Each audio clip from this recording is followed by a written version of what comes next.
Oops.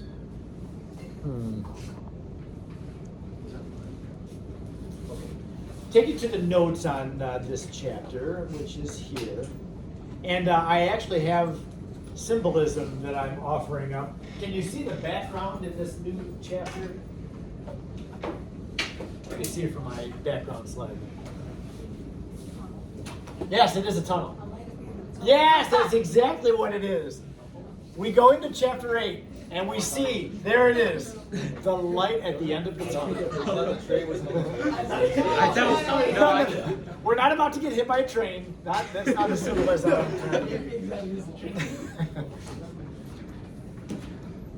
We're almost there. Now, I will tell you, I call it chapter 8. You may have noticed in Schoology I was calling it chapter 8 and 9. There is one section of chapter 9 that we're going to do, and there will be homework exercises, which are not posted in Schoology, by the way. They will be today. There's a bunch of chapter 8 questions, a few chapter 9 questions from the one section that we do, and then there will be a few questions in chapter 10 as well.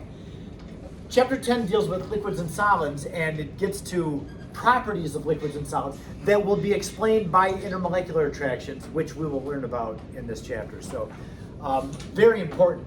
The College Board loves the electron structure and this chapter. They love it. There will be a lot of questions on the AP exam that relate to this. This is unit 2 of their curriculum. I mean, they want us to hit it really hard and early and then keep coming back to it. But we did organic, where we did some bonding then, and you'll see there's a lot of things that we already know in bonding. That's why Mr. Hevel and I always like to do bonding last in the course. It'll be fresh in your head. We won't have any review quizzes on bonding because we'll just have done it. And you'll be glad to have it all fresh in your head because there's a big emphasis on it. What I'd like to do today is just do an overview of the types of bonding, chemical bonding.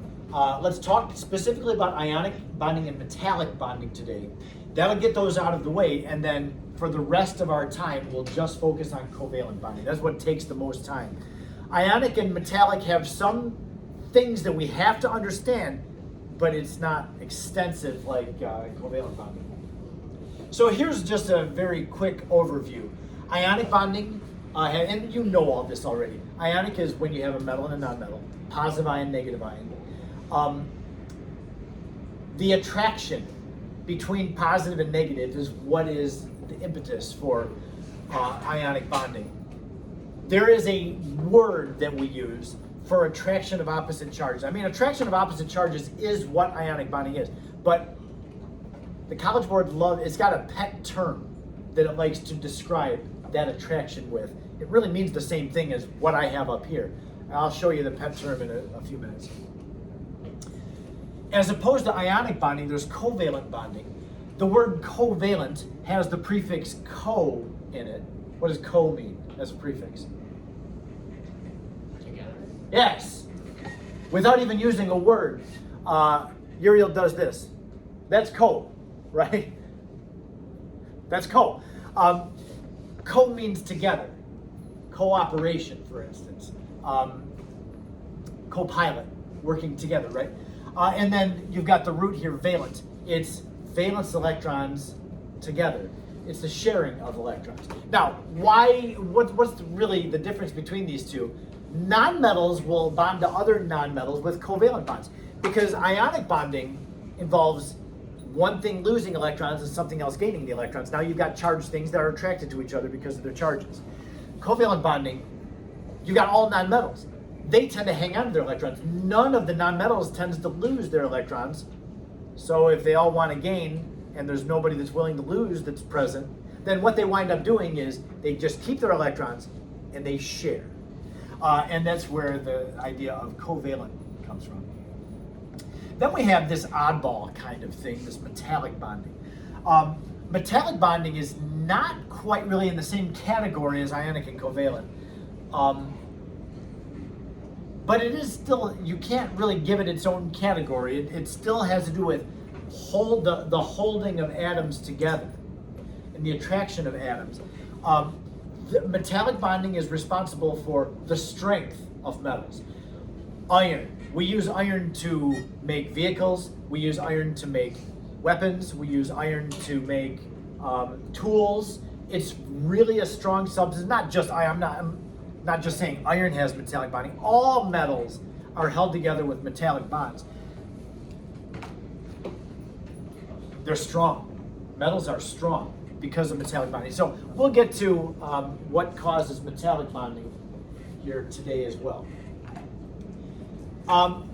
I won't do any more with covalent bonding today other than this slide, but I do want to just make kind of a distinction here. A lot of times we think of ionic and covalent as bonds are either ionic or they're covalent. That really is not quite true though. And all chemistry professors will talk about this in any chemistry class when bonding comes up. A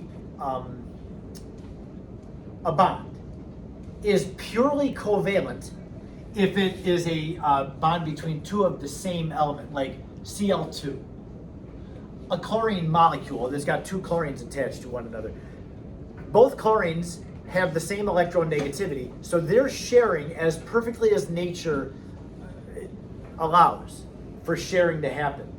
Two chlorines that don't have one pulling the electrons more than the other one, that's a perfectly covalent bond. That's as good of sharing as you can get.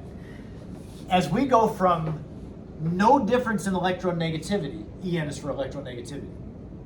When we have two atoms bonded that have any difference in electronegativity, like a carbon to a hydrogen. Carbon has an electronegativity of 2.5, hydrogen's 2.1. So they're close but not the same. The carbon with a higher electronegativity is yanking the electrons away from the hydrogen a little bit. That would be considered somewhat polar. Because one atom is pulling the shared electrons more toward itself. When you get to a bond in which one atom has a big difference, or one atom has a lot higher electronegativity than the other one, where there's a big difference in electronegativity, then you get to a very polar bond. Well, the more polar a bond gets, the more ionic it's considered to be. Because what's an ion? An ion is where one atom loses an electron, the other one gains that electron. There's kind of a continuum. Not kind of, there is a continuum. So the more polar a bond is, the more ionic character it has. We don't consider any bond to be purely ionic. Even a huge difference in electronegativity, like when we're way over here on the scale, there is still some component of sharing the electrons between the two atoms. So I don't know what that's worth, if they would ever test on that, but that is always part of a chemistry discussion of bonding, is there is not a distinction between, okay, all these bonds are covalent, all these bonds are ionic. No, they can be kind of both. But over on this very end, when you have a diatomic element, they are purely covalent bonds. There's no ionic character to a diatomic element. O2, H2, F2, they have perfectly equal sharing going on there. Okay, so enough about that. Let's get to ionic bonding. When we did chapter 2, we talked about how when ions come together, two things are very important. Number one, you only put positive ions with negative ions. You don't ever put two positives together. You don't ever put two negatives together. You put positive and negative together. And the formula that they make has to be neutral. You have to balance the charges out for an ionic bond. That is what's going on with all ionic compounds. A little bit more detailed though, when we deal with ionic compounds, there's a couple of things that we want to remember, a couple of things that relate to things that we've learned. For instance, we've got green ions and purple ions, and this network of green and purple. Which one do you think are the positive ions? Are the positive ions the purples, or are the positive ions the greens? Green. Last hour, everybody that said anything said green. This hour, I'm hearing green. That's not right. Positive ion, remember what happens to positive ions. I have it on a different file, I don't have it here. When an atom becomes a positive ion, what happens to its side? It gets smaller, because you've got now fewer electrons for those protons to hang on to. That draws them in more tightly. The purple one looks like it's held together more tightly. I'm going to go with purple being the positive ions, where when an atom forms a negative ion, it gains an electron. Now it's got more electrons than protons in the nucleus. Whoop, it's going to balloon out. It ripens up and gets big. So unless these two ions are many electron energy levels away from each other, the purple is going to be the positive, the green is going to be the negative. And you might be asked about that on the AP exam. They might give you a picture like this and say, which one are the positive ions? And you're expected to know, oh yeah, positive ions get smaller when they form. And so therefore I'm gonna go with the smaller ones as the positives. I had mentioned on the slide a couple ago, it said attraction of opposite charges. I told you that there's a pet term that the College Board loves, and here it is: Coulombic attraction. Coulombic attraction is just a fancy way of saying positive attracts negative.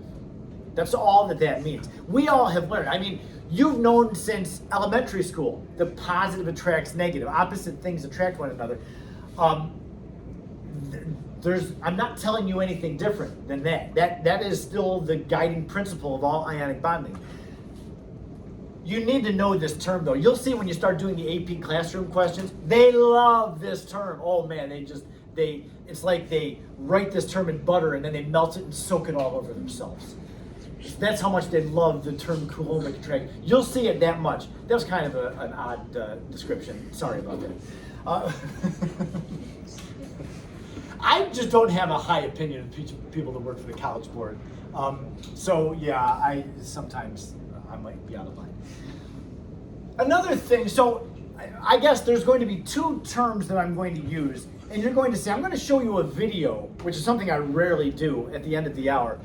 That video is going to use another term like Coulombic attraction. And let's just park on Coulombic attraction for a second.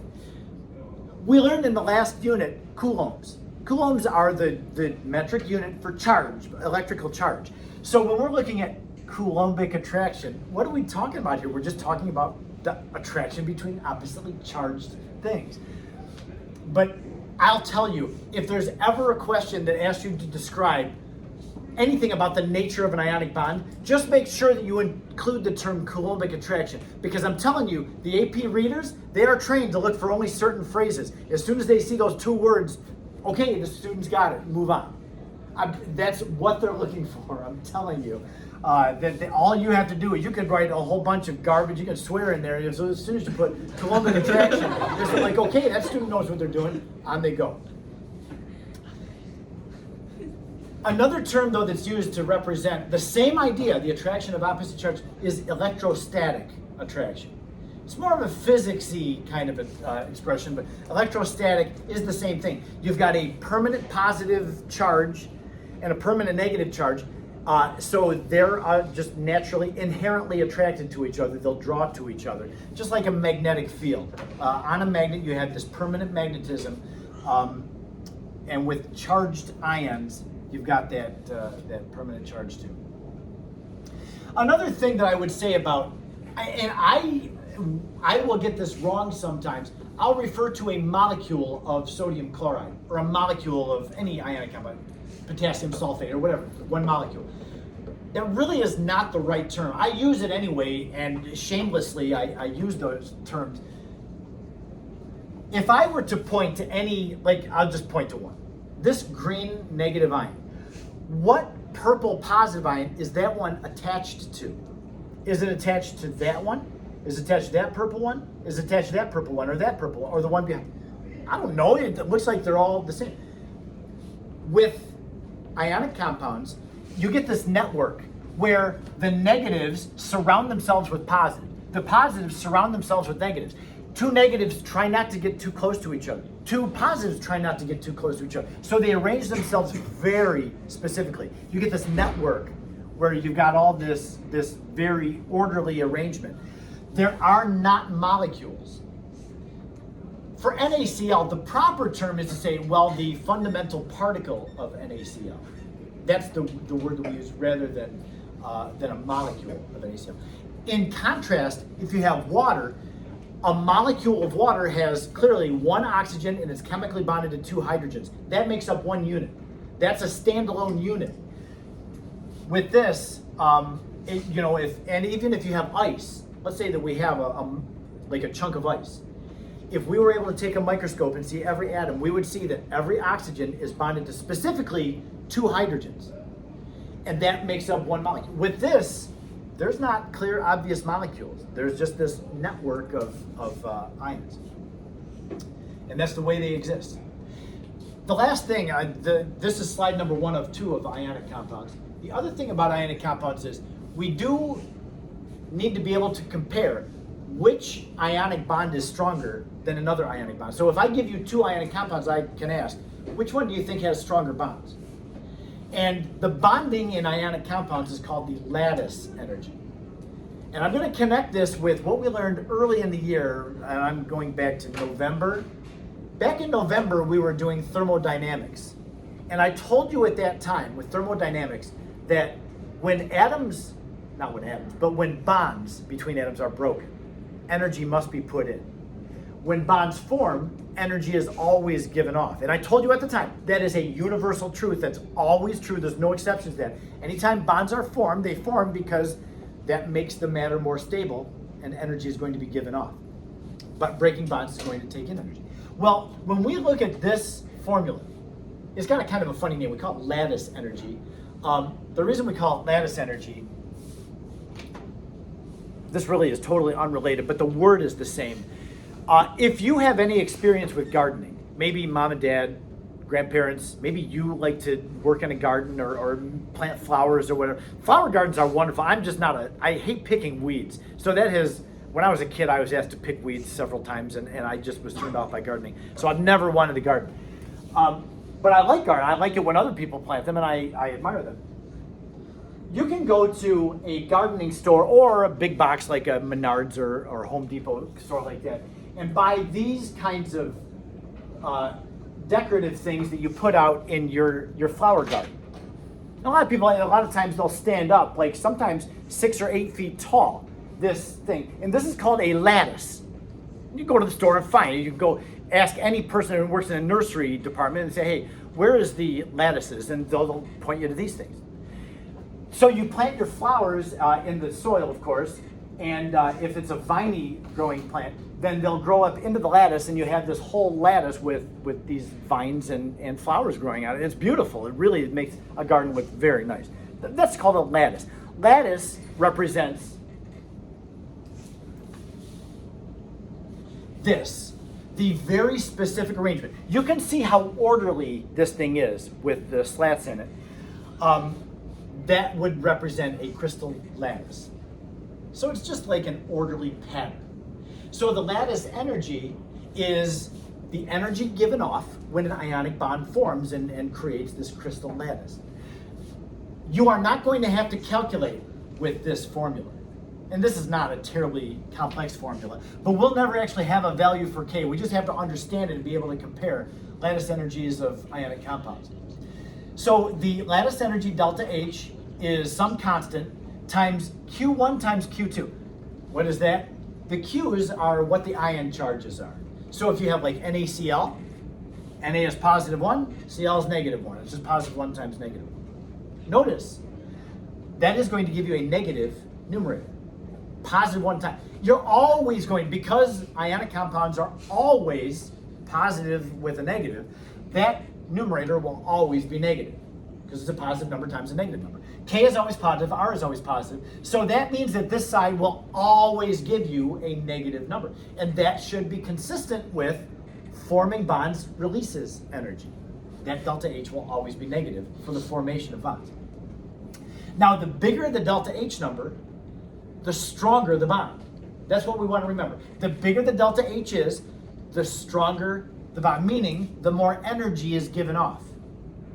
So I know there are questions in chapter 8, early in chapter 8, that are going to be, compare these two ionic compounds. Which has the more exothermic lattice energy? The one that's more exothermic is going to get you the bigger delta H value. So you might have something like this. compare between magnesium chloride and sodium chloride. Which one has the more exothermic lattice energy? So the Q's are the charges of the ions. The R is the distance between the nuclei. Really what that represents is how big the ions are. How big are the ions from each other? And look at where R is, it's in the denominator. So the bigger the ions are, the bigger the denominator, and therefore the lower the lattice energy. So for us to have a very exothermic lattice energy, we want a big numerator where we have high charges, and we want a small denominator, small ions. And that's what I'm saying down here. It says most stable ionic compounds are those that have high charge, making a big numerator, and small size, making a small denominator. Now, when you have contrasting charge and size, like maybe one has a bigger one, comparing two ionic compounds, one's got a bigger numerator, but the other one's got a smaller denominator. Which do we use? And I have down here my kind of tiebreaker: charge trumps size. Now, it is kind of funny when I say the word Trump. Some people don't play cards and have never heard the word Trump before. I'm not talking about Trump the person. I'm talking about the word Trump means like the first thing is more important than the second, or more valuable than the second. Charge is more important than size, or more profound or pronounced than size. It is kind of funny when I say charge trumps size. People are like, what? What about Trump? No, I'm not talking about the person.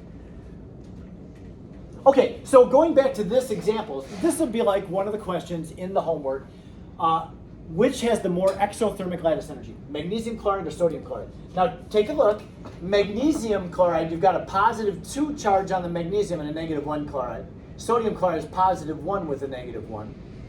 So right off the bat, the numerator of magnesium chloride is twice as big. So for magnesium chloride, this numerator is 2 times bigger than sodium chloride, because it's 2 times -1 rather than 1 times -1. And then the R term, it turns out magnesium with a +2 is a little bit smaller of an ion than sodium with a +1. Both of them get smaller when they form ions, but magnesium's got 12 protons holding 10 electrons. Sodium only has 11 protons holding 10 electrons. They both have the same number of electrons. I chose these two because they're right next to each other on the periodic table. So they both follow the noble gas rule. Sodium loses 1, so it's got 11 protons holding 10 electrons. Magnesium ion has 12 protons holding 10. The 12 protons are going to draw those 10 electrons in more tightly. There's more positive charge to pull the electrons in. So this one has higher charge.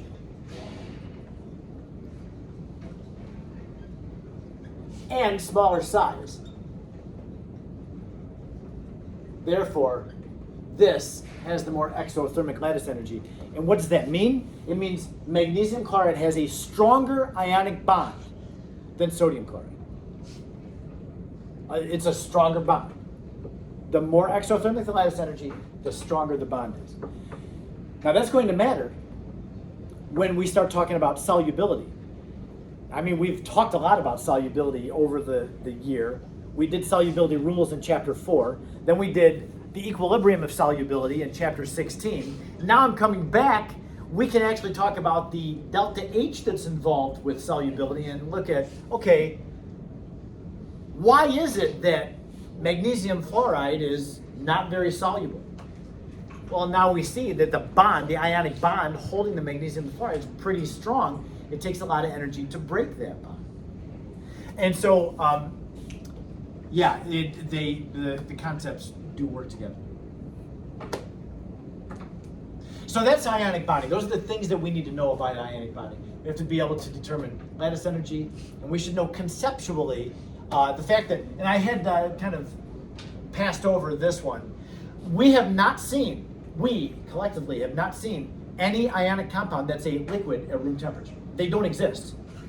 All ionic compounds, because of that whole need to prevent the positives from getting around other positives and prevent the negatives from being around other negatives, they have to solidify and make this very structured arrangement to keep their similar charges from getting too close to each other.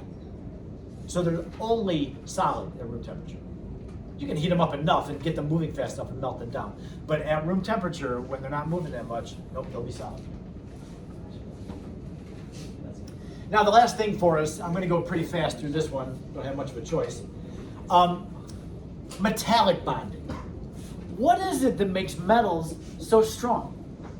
And they don't even have to be attached to anything, like when you have pure copper. Copper is a pretty strong material. Iron, as we know, is very strong. When you buy drill bits, if you have a real hard material that you're trying to drill through, you go to the store and buy a cobalt bit. Cobalt is way stronger than iron. And titanium is a very strong metal. So yeah, some metals are stronger than others. And what's going on with metals? Well, there's a buzz term for the behavior of metals too. What we think is that the outer electrons in metals are not specifically held to their atom. Rather, instead, they're shared. The outer electrons in atoms, metal atoms, are shared among neighboring atoms. So what we have here is we have these red dots with a little positive sign in there. That represents the nucleus and the inner, like the core electrons. The nucleus and the core electrons are these red dots. The outer S and D electrons would be these out here. And you'll notice, I'm going to just point at one. There's an electron. Which atom does that electron belong to? Does it belong to the one on its left or the one on its right? I don't know. It's the same distance from both. This is the way we think metals behave. This is theory. We don't know this for sure. But this has been the theory since I was in high school. I remember learning this in my chemistry class, that we express the outer electrons in metals, to be what we call delocalized. That means that they're not specifically held to just one atom. They're shared. So this electron is holding these two atoms together. They're both attracted to that electron, so they're being pulled toward that. They're being pulled toward that electron. This one's also being pulled toward that one, as well as that one. So that is holding these atoms together. Another term that's used, and it's used all the time, any class that you ever go into that's teaching about metallic bonding or the behavior of metals is going to refer to the electrons as a sea of mobile electrons. These electrons, not only are they kind of there and out there to be shared, they're able to move around. And that gives metals wonderful properties, like the property that it can conduct current. You can have these electrons flowing through the metal atoms. If they're pushed, and they're pushed by a spontaneous reaction that is desiring to get rid of electrons on one side and take electrons on another side. Also, you can pound them, they're malleable, you can stretch them into wires. All these, they're good conductors of heat. But yeah, the whole theory behind the unique behavior of metals is that the fact that the electrons are delocalized. The outer electrons are. They don't belong to one specific atom, but they're shared among the middle atom. Now, I will tell you that this is rare. I'm going to show you a video. And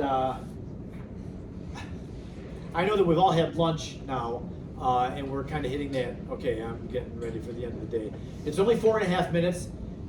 There's a little sweet piano music playing in the background. There's a soft female voice that's narrating. This is the reason I don't show chemistry videos, because everybody falls asleep. They're so boring.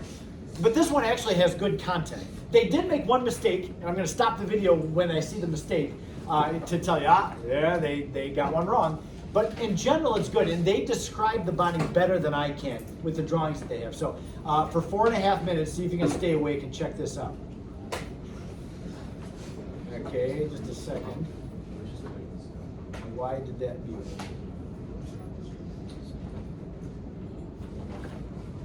Listening for my piano music. I love this too. It's got the little Greek theme to it. Oh, geez, yeah, what's going on there? Come on.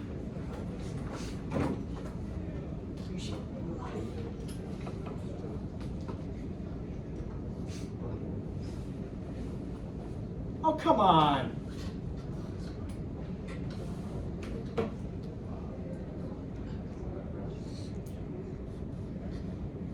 He was playing fine.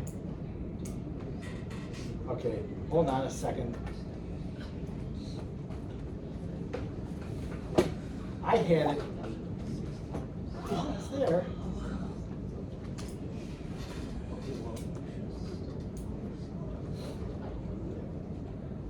Oh, I'm running out of time.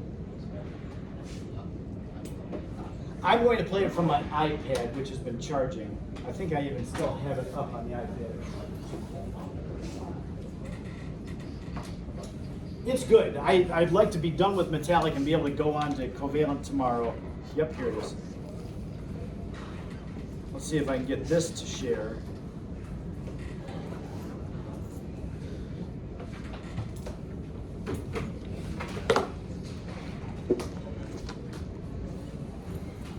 Okay, here you are. Metals are made up of positive. I don't know why it's not letting me go Metals back. are made up of positive ions, closely packed together in crystalline solids. The positive ions are surrounded by a mobile sea of electrons. So you always hear that These expression. valence electrons are free to move away from their atoms of origin. When one electron flows away, another one moves in to take its place, due to the electrostatic attraction between the cations and the electrons. This is the nature of metallic bonding, what holds a metal together. Compare this image of a collection of cations surrounded by a mobile sea of electrons with ionic bonds, where oppositely charged ions are held together by electrostatic attraction, or covalent bonds, where two uncharged atoms share their valence electrons. Metallic bonds are much weaker than either ionic or covalent bonds. The highly mobile sea of electrons is responsible for the shininess of metals. Photons of light are more readily absorbed by free electrons, which can easily jump to a higher energy level. Then, when they fall back down a level, the energy is re-emitted as light. The color of the metal is determined by the wavelength of light which is re-emitted. Similarly, this free flow of electrons explains the ability of metals to conduct heat This is and the part you're going electricity. to get wrong. When you heat up a metal, the free electrons quickly start. Do you see what they're doing? The heat is causing the electrons to shake around more, but the red things aren't moving at all. That is incorrect. That's bad. The red things are the things that shake more. The electrons are already moving about the speed of light. They don't move faster when you heat them up. The red things are going to shake. The closest to the source of heat, they're going to start shaking more, causing these to start shaking more, causing these to shake more. Yeah, but they totally got that wrong. Vibrating. Increased kinetic energy means increased temperature. When an electric current is applied This to a part's metal, good. electrons enter from one side, causing repulsion and generating movement within the sea of electrons, and an equal number of electrons exit the metal as the number that enter. The mobile sea of electrons also explains the malleable nature of metals. If you strike an ionic crystal with a hammer, it shatters. This is because the applied force pushes like ions close together.